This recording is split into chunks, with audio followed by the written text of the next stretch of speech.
Your Honor. The fact that they all at some point say 9:59 doesn't establish anything if you don't have a video that shows him talking on the phone at 9:59 so that you can go, aha, see, the video lines up with the ankle monitor that says 464 Windsor Street.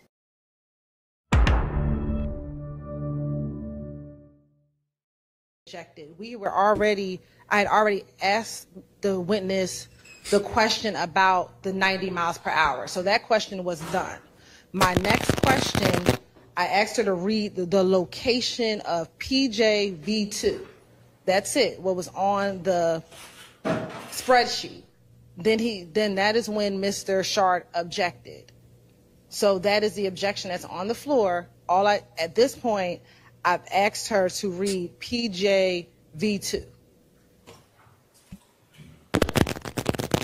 Well, she is reading off of an ankle monitor report from the ankle monitor company. To the extent that she reads off of it, that's not really my issue. It's when she starts to interpret the data. She loves giving her opinion. She doesn't work for that company. I don't know, for instance, the PGV2, whatever, PJV2, I don't expect to hear her testify or what that means, because she's not the ankle monitor person. The ankle monitor person would have been the person to ask about those things. So I don't get. And what is VJV2 say? So the next thing that I was going to show her, which was already admitted, is the picture of PJV2, which is a location that's already in evidence. But how does she? Okay, so. What you were going to ask her to read? Yes. So again, you got detective expert Viverito talking about things she's not even an expert on. Is she an expert on anything? Expert on Instagram and talking to hood dudes. I mean, I guess that's something. I think my battery's done.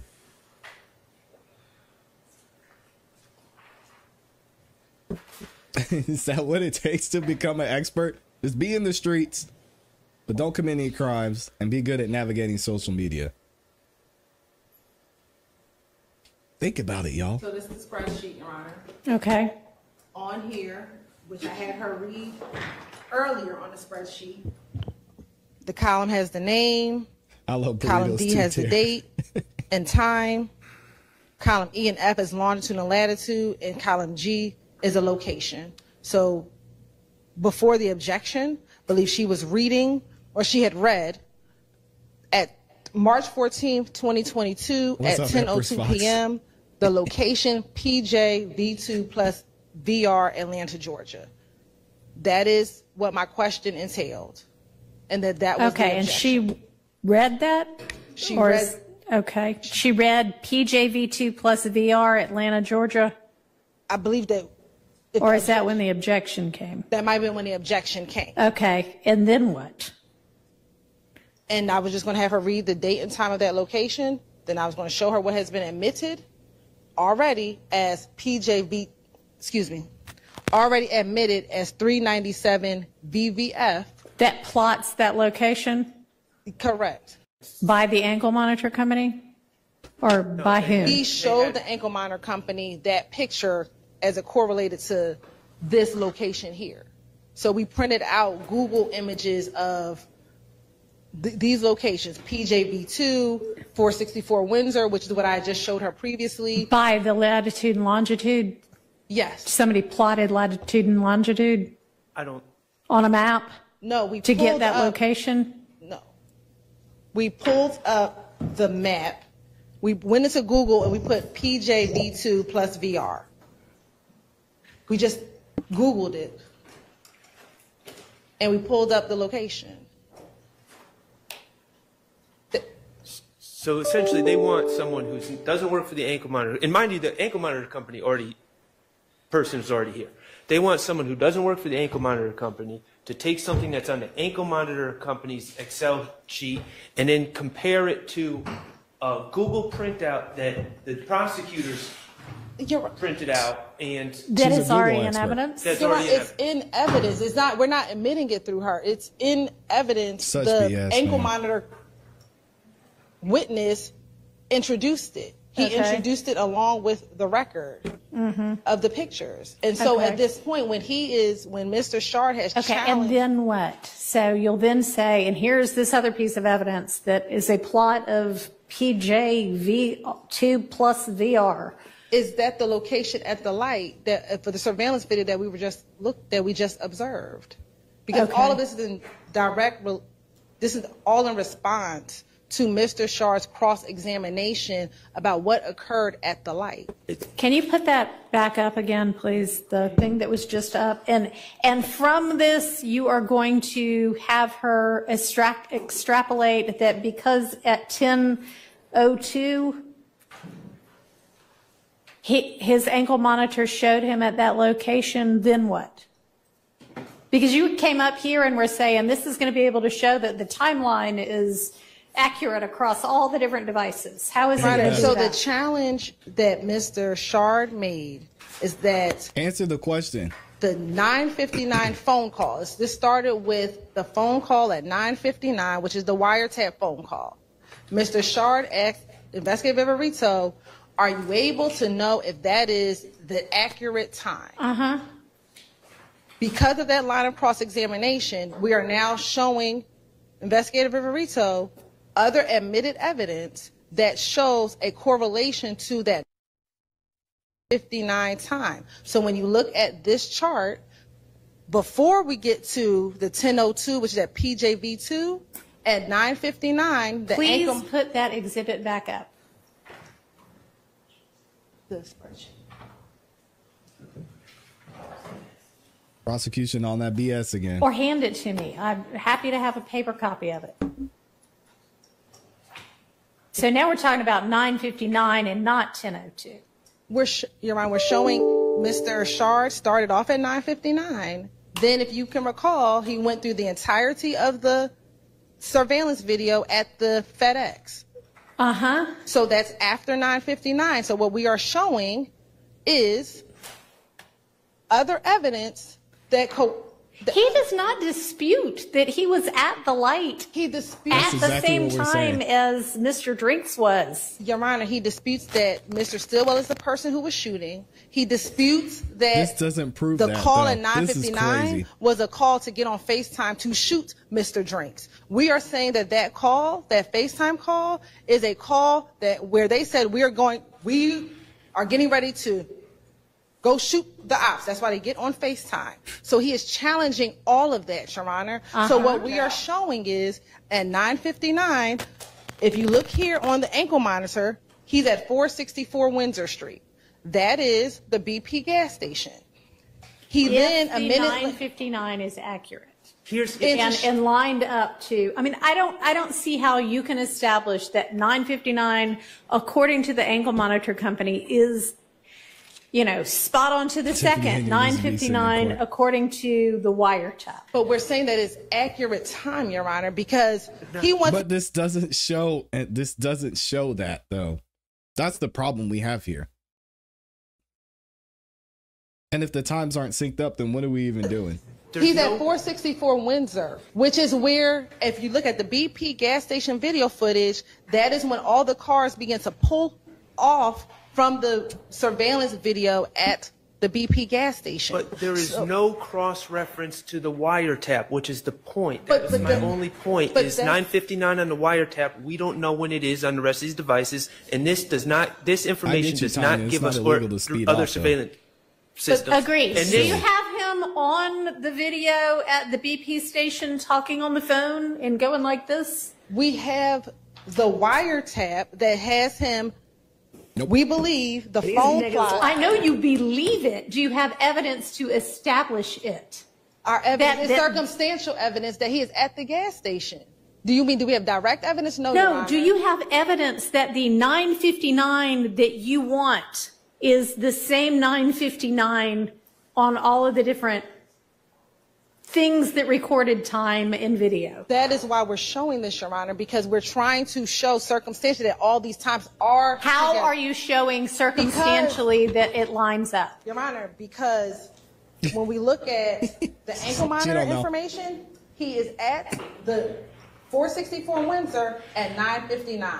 The call comes in at 9:59. The BP gas station surveillance video has 9:59. So we are showing that all of these things coexist. So the time could not just be off because all of the times are at approximately 9:59. That's if he got the call when he was still at the gas station. Which they can't prove. Your Honor. The fact that they all at some point say 9:59 doesn't establish anything if you don't have a video that shows him talking on the phone at 9:59 so that you can go, aha, see, the video lines up with the ankle monitor that says 464 Windsor Street. Otherwise, it's right. And so what we have ultimately is that there is no evidence, none. Also, Judge Whitaker needs to chill. I don't know why she started yelling and getting frustrated. Like, let's relax. We're professionals here, right? Jesus. It's just what you wanted to say, but it doesn't actually, even circumstantially, establish that. Excited. You can argue it, but you can't have a witness say, yep, this says 9:59, so that means But we that's didn't when ask her to say that, Your Honor. We never asked Investigator Viverito to say that. We asked her what time is she. You were telling me that's what you were leading up to having her say. No, it's not, Your Honor. What I said, I would never have her say, is he exactly on the phone at that time? Because he's in a tinted car, so we don't know. What we know is from the wiretap that at 9:59, there's a phone call. That's what we know. That at 9:59, according to however the wiretap clock was running. Correct. Yes. So nobody disputes that. Your Honor, we've stopped talking about 9:59. You came up here and said, I'm asking these questions so that I can establish that the timeline lines up for everything. Yes, Your Honor, the timeline lines up. So at this point, I can show that all of these different devices are around approximately the same time. I don't think anybody disputes even that it's approximately the same time. Mr. Shard does. You can have her, it's in evidence. You can have her read something, but you cannot have her say, yeah, that means all of these times lined up. Or I that never was means going to 9:59 here and 9:59 on the wiretap were the same thing. We never had her. We were finished with the 9:59, Your Honor. The only thing I had just asked her was about PJV2 when he objected. Well, we were finished with 9:59 about 5 questions ago. So the only thing that Mr. Shard objected to at this time was that she was reading PJV2. No, that she was about to interpret. She was not, and that's the thing. Okay, well, great. She's not going to. Okay, well, that wasn't the state's intention. Okay, then I have no idea why you think any of this is going to establish that all of the times lined up. But I'm going to object on relevance grounds at this point because I don't know where we're going, but it seems that they were trying to establish something. They said they're done establishing that, and Investigator Viverito is still interpreting ankle monitor data. So I'm going to object to relevance in 403. Your Honor, as I stated earlier, Mr. Shard has challenged what occurred at the light. I know. She's done. I know. So at this point, we're just showing, God help me, based on admitted evidence, what occurred at the light, Your Honor. That's all. Why? That doesn't show. That doesn't show that. Not relevant. So if there has been body, sit down, man. Come on. About whether the times for everything sync up, I think has been Mr. Sharp's his argument the entire time. Well, in the screenshot that was admitted to Detective Hogan, and okay, I didn't rule that it wasn't relevant. What we discussed up here at the bench was that it's not within the scope of redirect, which is when Ms. Hilton said, oh, yes, it is, because I'm going to be establishing that all of the times line up. Well, on cross, he disputed that the 959 from wiretap was anywhere close or could be related to the 959 anywhere else. Was established as being the same 959, and I have heard nothing that, maybe you could tell me how you can establish that. So at 9:59, when he makes the FaceTime or the call, he is at 464 Windsor Street. Okay, so then you go to your next step. No. How do we know that he's at 464 Windsor Street? Says it. Because some other item of evidence says it, and we don't know that they're all running on the same clock. That's what we're trying to show you it is. Because at 9:59 if everyone would just wait, and we'll get to the big ta-da. So at 9:59 on the wiretap thing, it says 464 Windsor Street. On the ankle monitor, on a separate device, at 9:59, Mr. Jackson is at 464 Windsor Street. That correlates. They're the exact same place at the exact same time. At 10:02, it shows that he's at PJVR2, whatever. That's the intersection of I-20 and the light.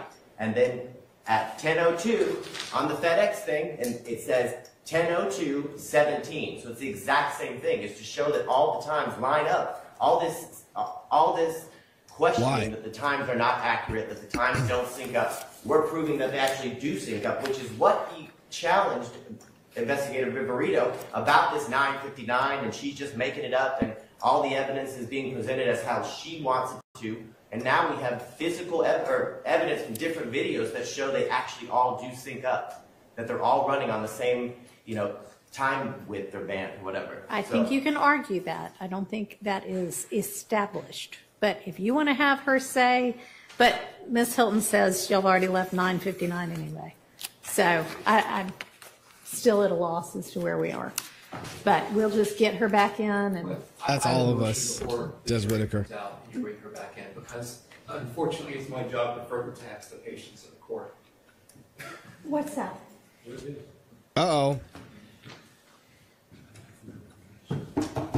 Yeah, I have a motion to strike the testimony of Investigator Viverito as well as any evidence that came under her. And the reason I make this motion, Your Honor, is yesterday it came up that she had not been following the case. The court asked me to not pursue that. I'm not. Come up that she had been following the case. It came up that she knew that somebody had mentioned her on Twitter. Okay, and your opinion would have been different if she was following the case? Because if you know that she was following the case, that doesn't exclude her as a witness. You can let the jury know that. Okay, because you can ask her that. I can ask her about her following the case? Sure, and we'll see what she says. Okay. And if that's so, then it still doesn't exclude her testimony. It just lets the jury know, well, she may know some of this other stuff from listening to some other witness. Okay, because what I would like to get into, and we may as well bring it up now before the jury is here, is that she got into an altercation out in the hallway with Kayla Bumpus. Why is that relevant to the guilt or innocence? I'm about to go there, Your Honor. Okay. Just let me finish a second. She got into it because she was watching Kayla Bumpus's YouTube feed about this case, and Kayla Bumpus apparently called her. Okay, you may get into whether she has been tracking this case. Mm-hmm. You may not get into whether she got into a dispute with somebody about their posts. It gets into her bias against these defendants, Your Honor. It goes directly to it. Judge Whitaker is What are you proposing to ask? I'm proposing to ask if she told Kayla Bumpus in the hallway that was the last time she was going to call her a hoe. It goes direct. I'm sorry, the last time who was going to call? Sorry for the pronouns. That Kayla Bumpus was going to call Investigator Viverito. We need to get into who it was, or just that somebody. Yes. I think we need to get into who it was. We have to. Oh Why? my gosh. Because she's married to Mr. Jackson. Well. So it's true. Oh my gosh. Congratulations to the new couple. Hey, yo. It's true. I didn't even want to bring this up. And I know there had been rumors going around, but they said it in court. Mr. Abadi, I guess, did his research. It's official. Shannon Jackson, Stillwell, and Kayla Bumpus are married.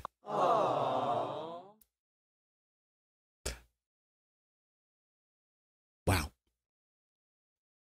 Time. Is this for real, y'all? She said, is this for real?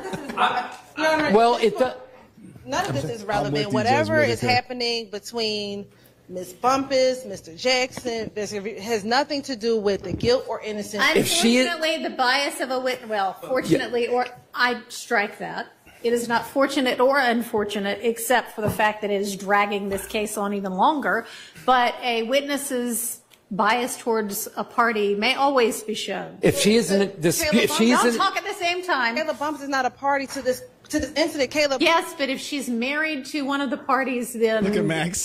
That might qualify. This is a clown show. I don't know. I'm not the proponent of this evidence. I'm hearing Mr. Weinstein out. But hey, y'all spam free Mr. Bumpus in the chat. Can y'all spam free Mr. Bumpus in the chat? This is insane. Absolutely insane. Wow. My silence should not be viewed as acquiescence that I believe this should be admitted. I need to hear what Mr. Weinstein's saying because I may have an objection myself. What I'm saying is that if there is a relationship between Ms. Bumpus and the defendant, then Investigator Viverito's bias against that. Against being called a bad name? No. If she is in an altercation with someone that's in a relationship with the defendant, I think, and especially if it is a threat, because How is that a threat? That's the last time you're going to call me a hoe? I mean, I've had clients arrested for less. You may ask. Thank you, Your Honor. No, I'm not finished with my sentence. You may ask if she is following the case and has been following the case in any kind of manner. But it's really only relevant if she listened to the testimony of a witness. So you could ask that. Man. But if she's just looking at, and I don't even know if she was looking at, maybe somebody told her. So why don't we get her in here and find all of that out outside the presence of the jury before we go into something that ends up being a bunch of nothing? Well, that's why I wanted to bring it up when the jury wasn't here, Your Honor. So can we also bring up before we go into the side circus, the fact that Mr. Abadi says side circus? What? Hey, yo, chill. Relax, Mr. Abadi. You want to see a side circus? Talk to your coworker. Yeah, I mean, I don't think saying who this is before we find out anything. I mean, do we know whether, we don't even know whether she's actually married to him or if she was married to him at the time or if Miss Viverito knows that or if it was because of any kind of bias against Mr. Stillwell. Now, Kayla got her or chance just to testify that she doesn't like being called that name. Well, and no one would, Your Honor, obviously. But if she is in an altercation with someone in a relationship. What do you mean by altercation? A verbal altercation. Okay. I mean, you know, a verbal, that's the last time you're going to call me that? Excuse me, I'm sorry. That's the last time you're going to call me that? That's not exactly an altercation. Is that all you've got? That's all I have. Okay. That's it. I think that this is 403 material. There we go. Judge Whitaker hoisted on my own petard, Your Honor. Correct. All right, funny. Let's get the. If y'all want to see what happened, I decided to get messy today, and I went and I did some digging. Shout out to Nosy Wren for posting this from. This is crazy. Anyway. What does Nosy Wren say? Well, if you wanted to know what happened with Viverito and Kayla, Tasha was live. Here's what happened. She confronted you like that? Yes. I said, bitch, hoe, all that. I'm like, what the hell? Well, you can't need me because I can't. I'm not going. Ooh, wait till I get on YouTube. Wait a minute. Wait a minute. Run. We wrong. Come on, slow down. Turn around and tell me what happened again. Why I gotta always be the bystander? Okay, what happened again? Tell me what happened. I'm literally just standing there. Hold up, y'all. Let me see what going on. Looking at her, not doing nothing. Not paying her no attention. We have no conversation. We talk about jury instructions, you know. She get off the elevator. Simone, Christian, all that. They walking in on their little thing. They walking back in? No, and she say, hey. I said, I wish I would speak good. She said, and you got one more time to call me. Like she got bogged down. All of this. minute. She waited till they got on the elevator. They were coming off the elevator. It was in the middle of the courthouse. Crazy. No, that ain't professional. It's a threat. Oh my God.